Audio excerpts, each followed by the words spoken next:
Okay, I did all of that and nobody heard what I was saying. So now that my audio is working, um, I just wanted to do this right quick because I don't care. I don't give a damn what none of these people are talking about on here. I don't give a fuck. First of all, the bodyguard is not missing. He's working the World Cup. Okay,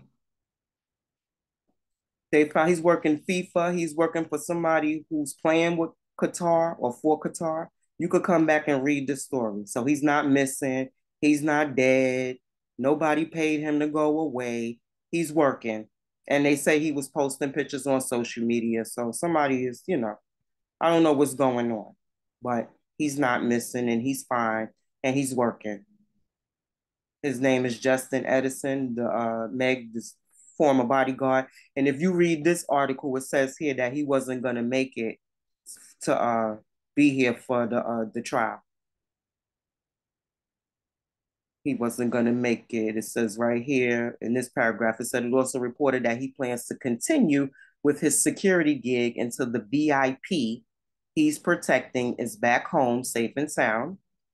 The insider added that Justin won't likely return to the United States until Thursday, December 22nd. And 22nd at the earliest. Unfortunately, by then the trial will have concluded, reported a showbiz. So, this is what's coming out. So you come read this article if you want to, and you could check his social media for yourself to see if it's true that he was posting pictures or not, whether he was posting pictures. But this is where they saying the bodyguard is at, and that he's not going to even touch back down in America until Thursday. So, you could be the judge of that for yourself. But here's what I wanted to get to right here. Um, this guy's a danger to society, and something definitely needs to be done about this because he'll continue to keep attacking people. And there's a conglomerate effort to destroy Meg Thee Stallion's career. They want to make sure that people really hate her and don't like her. And I know why they're doing it. And most people, if you follow in these cases, you know why they're doing it. And you know who's behind it. It just goes to show that some people are just suckers. And it's a shame that you can't stand on your own 2 feet and that you'll even pile up against a woman because you such a fucking pussy, you know? But anyway, Meg Thee Stallion seemed like a deer in the headlights when Tory Lanez opened fire, her friend told prosecutors taped in the interview. In a recorded interview played for jurors, a former friend of Megan Thee Stallion clearly identified rapper Tory Lanez as the gunman who fired 5 rounds at the hip hop superstar in July 2020. And this article is going to make a lot of stuff very clear. And this is Law and Crime. So I dare somebody to say that this is not a legitimate source. That friend, Kelsey NICOLE Harris, told prosecutors in an interview recorded months earlier that she turned at the sound of the second or third or 5 gunshots and saw Lanez on the right front passenger side of the Escalade that Megan had exited. Shooting over the door, Harris gave this statement, shooting over the door, excuse me. Harris gave this statement to prosecutors in person with her husband, Darian Smith, at her side, who is mob ties.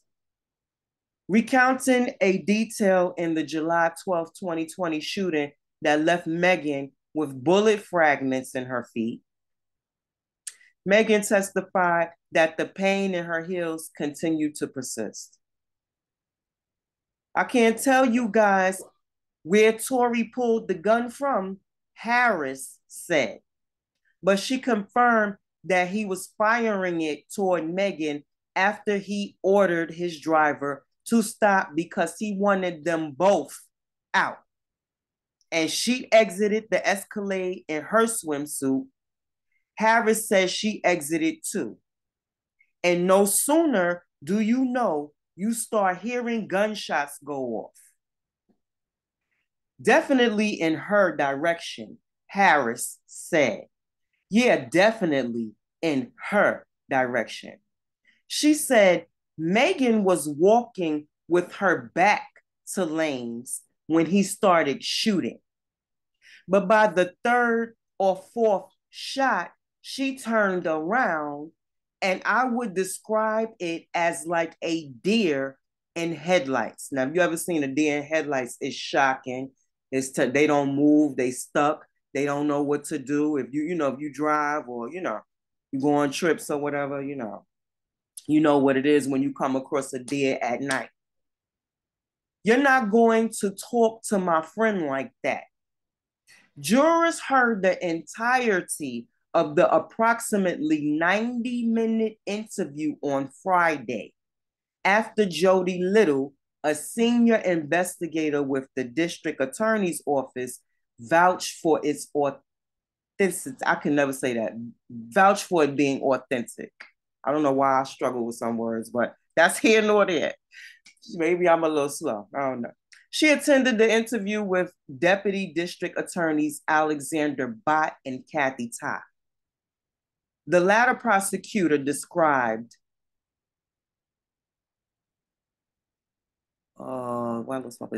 Harris' demeanor throughout as very comfortable and friendly, cordial.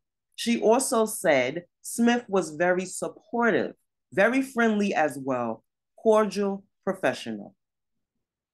That's not how Harris appeared when she took the witness stand 2 days last week and told Ty she said things in September interview that weren't true.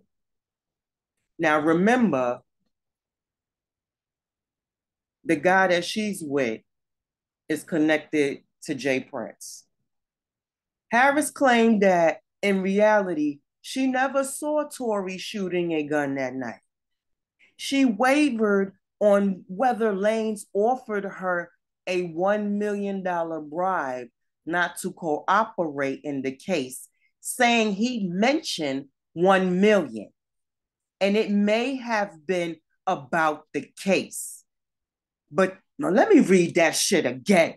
I should have some bells. She wavered on whether Lanes offered her a $1 million bribe not to cooperate in the case, saying he mentioned $1 million. And it may have been about the case, but that she wouldn't call it bribery. Then what the hell you call it, girl? What you calling it today? She also never said she took the money, and she made it clear when she returned to the witness stand on Thursday that she's ever taken a bribe from Lanes. Judge Hereford allowed Harris to invoke her Fifth Amendment right against self-incrimination and then receive immunity from prosecutors for her testimony. Okay, so when she was like 5, the judge allowed her to do that. Okay, and we already know about the prosecutors and the immunity. We went over immunity.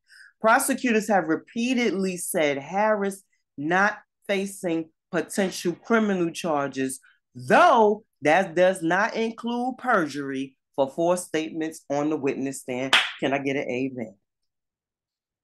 Juries already were familiar with Harris' September interview when they entered Hereford's courtroom on Monday, because Ty questioned Harris about her statements and it extensively after she contradicted herself on the witness stand.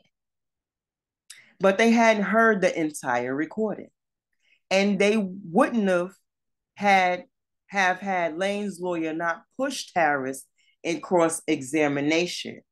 The prosecutor called unprofessional and unacceptable. So it looks like Tory's side dropped the ball on that. And so the jury ended up ultimately getting to see or hear the entire recording. Now we get into the juicy part.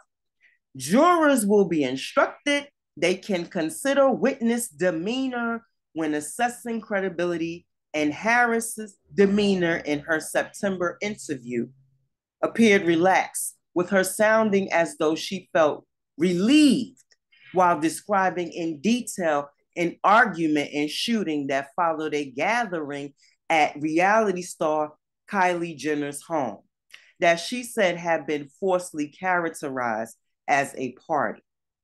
So it's just a small group of people. It wasn't like a real pool party with a whole bunch of people. She says she and Megan met while students at Prairie View A&M University in 2013. When Megan started becoming a famous rapper, Harris became her assistant. The women were best friends, living in the same home, and as Harris told prosecutors, always being together. They were in Los Angeles shooting the music video for WAP with Cardi B. That's why we were in LA, Harris testified, when Jenner invited them to her gathering at her home. Everything was fine at first, she said, and people were having fun, adding, you flirt, as an example, you flirt. Tory was going between Megan and Kylie Jenner, Harris said, and Megan was acting obnoxiously as the night progressed. And I'm going to stop. I'm going to pause for a minute right there. She was acting obnoxiously. No, I'm not going to pause. Let's keep going. She and Megan left together, but Megan wanted to return to Jenner's house, not to retrieve her sandal, but because she didn't like Langs being there with Jenner. Megan went out to the pool area, then everybody rushes out. Kylie comes out, but stays on the porch, Harris said. Megan rushes to the Escalade, and they leave with Langs in a hurry, with his driver at the wheel. Harris said she was confused when she was confused. Harris said she was confused when Lane said something about Megan needing to tell her the truth. She told prosecutors that Megan said something like, Kelsey, don't listen. He's trying to make you mad. Next thing you know, the arguing began with Tory and Meg. Harris said Lanes called Megan bitches and hoes. Harris said, I stepped in and I said, you know you're not going to talk to my friend like that. I just thought he was coming our way to attack us. Harris told prosecutors, honestly, when I argue, I just kind of say things that are hurtful too. She talked about Lanes threatening to shoot her, saying she told him, if you shoot me, you shoot me. I guess it's my time to go. Then the argument turned artistry. According to Harris, Megan said that the only reason Tory is famous is because he did a remix with rapper Jack Harlow. Can I get a what? I can't remember what he was telling her, but they just started hitting each other with their careers as an artist, Harris said. Harris described Megan getting out of the Escalade. On the tape, Harris said she got out after her. So where was the fight between Kelsey and Megan? She's getting out the car after her friend, according to Harris. Oh, could I? Oh, no. So these people will make up shit and come on here and try to destroy people's characters. That's the name of the game. She got out after her, then turned at the sound of gunfire and saw Lanes firing a handgun. A very interesting part is about to come up. We're going to find out how Miss Kelsey got the gunpowder on her. This is how we found out how she got it on her. Then turned at the sound of gunfire and saw Lanes firing a handgun. After the gunfire, Harris was near Megan when Lane started coming toward them. And I just thought he was coming our way to attack us. At that point, Lanes picked me up like a little dog. Harris said, Let me read it again, because this is how the gunpowder gets on the girl. At that point, Lanes picks me up like a little doll, Harris said. Her adrenaline is high and Lanes is hitting me, slapping me, she claimed. I'm still in defense mode, she told prosecutors, adding her goal was to just get away from Megan. Wait, hold up. If he hitting you and slapping you, why are you trying to get away from Megan? I'm still in defense. Okay. I'm still in defense mode, she told prosecutors, adding her goal was to just get away from Megan. But then I became afraid for my life when he started pulling on my hand. Okay, okay. So she was trying to get out the way, like, okay, you going to beat on her. Let me just get out the way. That's what that meant. Okay. But then I became afraid for my life when he started pulling on my hair and neck because it was really hard, Harris claimed. Photos of Harris's bruises and missing hair clumps have been displayed in trial and will be evidence for jurors to consider in deliberations. Also entered as evidence is a photo of a loose acrylic nail a police officer found in the street, along with photos of 4 spent shell casings, because I kept hearing that there weren't any shell casings. How come they didn't find no shell casings? Harris said they didn't hesitate to get back in the car, but she was having panic attacks, and Megan asked her to call for help. So she texted Edison. I think I said, help, 911, Tory shot Meg, Harris said. None of this is okay. She told prosecutors she had bruises and hurt physically, but she also hurt emotionally. She never cried heavily during the interview, but she did cry. But she did take a few moments to compose herself. She recalled the gunpoint Los Angeles police arrest. She recalled the gunpoint Los Angeles police arrest and says she definitely spent the night in jail.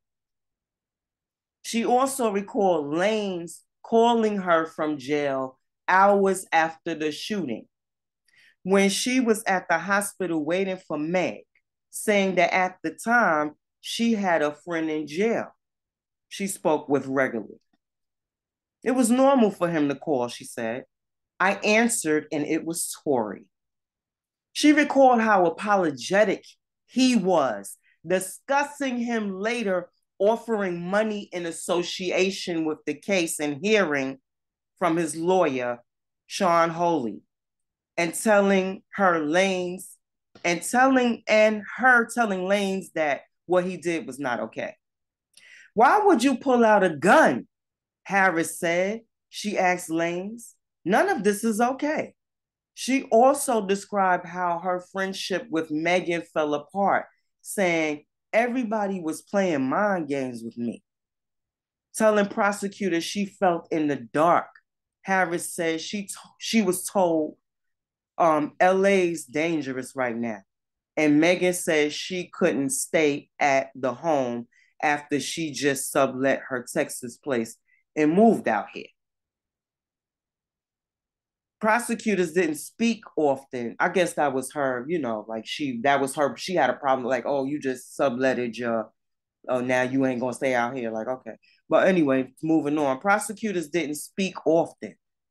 But Bott did ask Harris near the end of the interview if she was relaying everything the way she was to try to get back in Megan's good graces. Harris shot back, oh no, adding that she moved on. When Bott said Lanes needed to be held accountable, Harris agreed and said that what he did was wrong, but she also seemed to blame Megan in part too, saying that she'd been arguing and obnoxious and it was all unnecessary. But I don't give a fuck how argumenty and obnoxiousy she could have been. It doesn't constitute someone shooting you. That's the point. Let's get to that. Like zip the drip. Let's get to that. Because this is something I bet you all the females that are sitting here can go back to a time when you had a boyfriend or your husband or something, you felt like he was looking at somebody's ass too long, or he was just overly friendly to somebody, and you like, what you smiling for? What you know what I'm saying? Like, what's the problem? Like, why a waitress was too overly a friend, something happened, and you showed your ass. You showed your ass. I used to talk to a guy who was a DJ, and females used to be hugging him, and that used to piss me off. And we had some arguments about it. And he's like, well, I DJ parties. And I'm like, down DJ the parties. You ain't DJing no party when we outside and they walking up to you, hugging you. What's that about? So I could understand that. But regardless to that, does that constitute Tory's shooting Megan? Or Megan, excuse me, allegedly, or Megan being shot? Because women do this shit today. Tomorrow, somebody gonna get up, get mad at their man, their husband, their boyfriend, their lover, over him flirting or being too nice to some woman. That's gonna happen tomorrow, the day after that, 10 years from now, 50 years from now. That's gonna always happen. And what I'm saying is they're trying to intentionally sabotage this girl. And it's unnecessary. And it's because she didn't play a certain card. She didn't go a certain way. So you seeing the conspirators come together to try to attack this one. I don't like her. She a liar. And if you look at these rappers and artists that's coming out saying this shit, they ain't liars. You mean to tell me none of them dudes ain't never tell a lie? So you got to look at this shit and dig deep. Oh, I don't like Megan. She's a liar. Yeah, that girl lied too much. I can't stand her. She's just a fucking liar. Megan is just a fucking liar. So are you. They out here lying to groupies all over the place, getting these girls pregnant. I'm gonna be with you, baby. I love you, baby. I'm gonna marry you, baby. Then they kick these bitches to the curb. They lying. Ain't nobody prosecuting them for that. Excuse me, persecute. Megan could get up and lie all day long. I could give less than a fuck. I know a bunch of people who lie all the motherfucking time. Some of you motherfuckers that sit up here talking got a lot of family members. Some of you motherfuckers be up here lying, meshing up stories and making up shit and doing all that kind of shit. Some of you motherfuckers be up here lying. Ain't nobody persecuting you for that. It's a reason why they jumping on this girl. And certain people know why. Certain people get why they doing it. It has nothing to do with if she's a quote unquote liar, because if you in Hollywood, you a fucking liar too. Them ain't your real teeth. That ain't your real hairline. We see all these motherfuckers getting that patch, the Velcro patch, what I call it. It's like a Velcro, and you glue it on the front and the side, and they do these little like pencil markings to make it look like a cut or whatever on the side, a side cut, and make it look sharp, like you just got a fresh cut or whatever, some type of drawing tattoo type fake bullshit or whatever. The Velcro piece, you know what I'm talking about. You could get the flat top Velcro. You could get it's different kind of Velcro pieces or whatever you could put on, and they do the tap tap on the side, and they make it look like it's you got it cut or whatever. But you lying right now about your hair. You said you talked about women for so long. Look at these niggas lying about their hairline. You a liar. Look at the dude that just got a whole BBL. You a liar.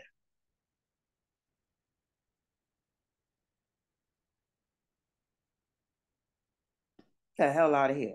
Harris laminated at one point to the prosecutors something along the lines of, we could have all just gone home that night, when talking about how unnecessary the melee all was. Yes, yes, Kelsey. Yes, you all could have just went home. I agree with that. I totally agree. But he took it too far. He took it too far. If he wanted them at the point when he was like, get out of my car, when they got out the car, he could have just drove off. Also testifying Friday were two DNA experts. Though they confirmed Lane's DNA was not found on the gun magazine, meaning he didn't load the gun. Lane's can be, or if he loaded it, maybe he loaded it with some gloves on, but who's doing that? So maybe somebody else loaded it. Why you didn't find his fingerprints on the magazine? Lane's can't be excluded from DNA found on the actual gun. So his DNA is all on the gun. It's on the gun. And now we know why Kelsey Harris had gunpowder on her, because he picked up.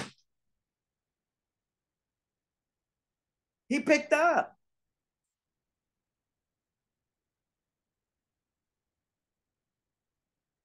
My theory, it's not solidified. I'm not saying 100%. That's my opinion. He picked up. That's why she had so much gunpowder on her, because he picked up.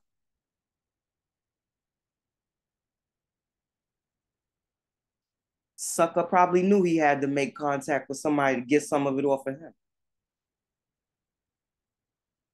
Reasonable doubt, right? If I got gunpowder and you got gunpowder, there can be some type of reasonable doubt to say, damn, well, they both, got gunpowder residue on them. Like, that could cause reasonable doubt and get the case thrown out. Allegedly, according to, I'm paralegal, so I can't be, saying stuff like I'm a lawyer, but, Though they confirmed Lane's DNA was not found on the gun magazine, Lane's can't be excluded from DNA found on the actual gun. The defense expert said he'd expect someone who fired a gun 5 times to leave DNA on it. However, trial continues Monday in Los Angeles. Judge Hereford said testimony is expected to end Tuesday, tomorrow. It's actually a waste for Kylie and I don't know if they're coming in or whatever. It seems to me as if they could have got a statement from the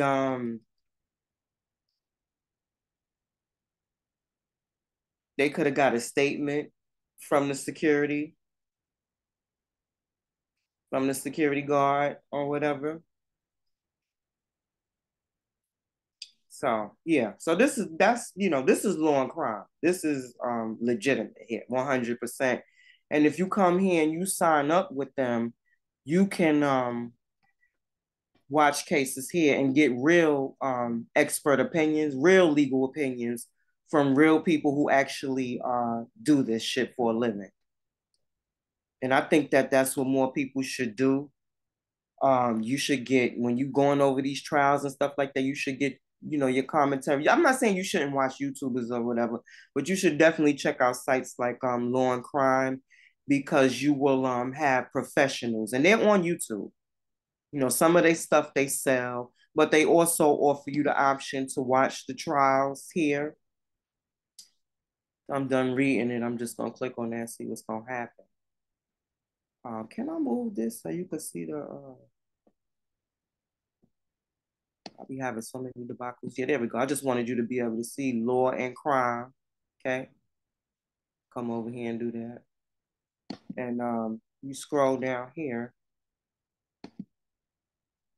Yeah, they have chats over here where you can, talk with people, and you can watch them live.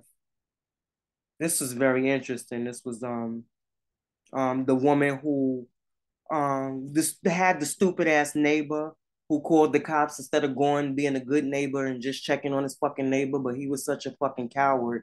He called the police, and they went and they shot and killed this lovely lady here, rest in peace, God bless her soul, who was playing video games with her nephew. She left the light on and I think the door open, and it's the neighbor could have just walked his dumb behind over there and made sure that she was all right or whatever, but he opted to call the police. Lord knows what he said, because I didn't hear the 911 call, but yeah, that's what's going on now. And that was a very interesting trial. I don't know if they'll let you watch that for free, but I think you can watch it for free if you hit the on demand. you might could go to their channel, and I think they got it there because they already have like 1 million, I think over 1 million subscribers. So you know, they don't really need you if you don't go over there. If you do or don't, it don't really matter. I'm just giving you the information. But yeah, it's a bunch of shit going on with Meg. Like I said, I like Meg. You know, I don't know all her music or whatever, but the songs that I do know I like. I hate to see especially a Negro American female just getting rolled on like this, especially when it's really no reason. It's really no reason.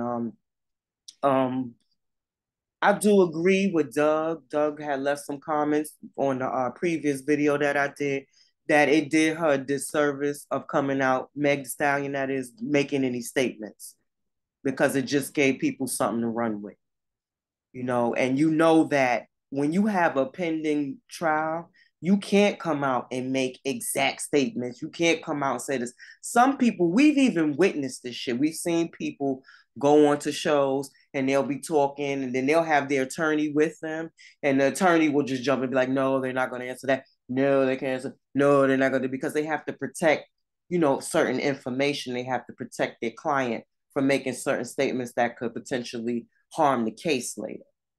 Okay, but Megan was so distraught by all the pressure. Allegedly, I don't, you know, I ain't talked to her nothing like I know, but you know, watching, it seems like she was under so much fucking pressure because people kept going at her. You would lie, you would lie. Then you got people in the industry going at her. You got people in the comments going at her on whatever. And being a young person, like I said, that can drive you kind of loop-de-loop.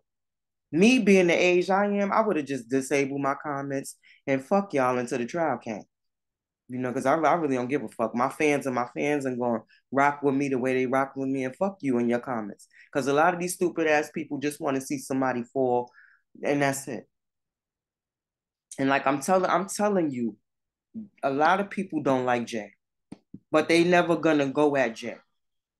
They never gonna be like, you know, attack Jay, go at Jay like that, you know. So I'm gonna go at her. And then, like I said, you got the Dre Prince situation. This she openly said why she got out of that situation.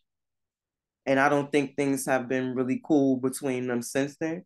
And a lot of the people that are coming out making statements against her are aligned with the Prince family. And I'm gonna leave that at that because them people do a lot. I'm in New York, so a lot of people here in New York don't like them as it is.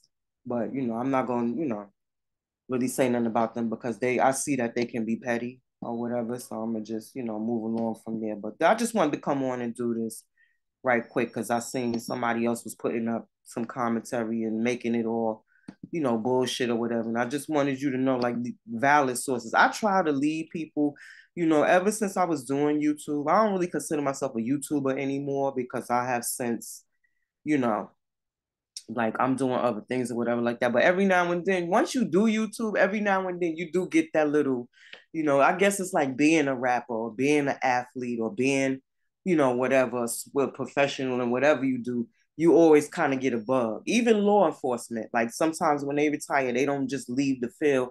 They may become like a licensed bodyguard or something like that because you still kind of have a little, thing for it. So every now and then I will probably if they don't take the channel down or whatever, I will probably, come back. But it ain't gonna be like a regular, like, yeah, I'm back, y'all. Guess who's back? I'm back up in there now. Cause YouTube, Google did me very dirty. And a lot of these YouTubers did a lot of fuck shit too. So it's not a nice cohesive environment. And a lot of people who want to do YouTube, I will always say kind of stick to yourself or whatever until you could verify that this person is okay for you to mess with. I found somebody cool. I did some videos where he was mad cool. We didn't have no problems. We just don't do. I don't even know if he's still doing YouTube. He might have moved on to other platforms or whatever, CK and everything. But shout out to him if he's still on YouTube. Shout out to you, CK, or whatever. And I'm Ray Ray, guys. I like to bring awareness through conversation and hopes that it sparks change. And I said, we a savage over here, bye, bitch.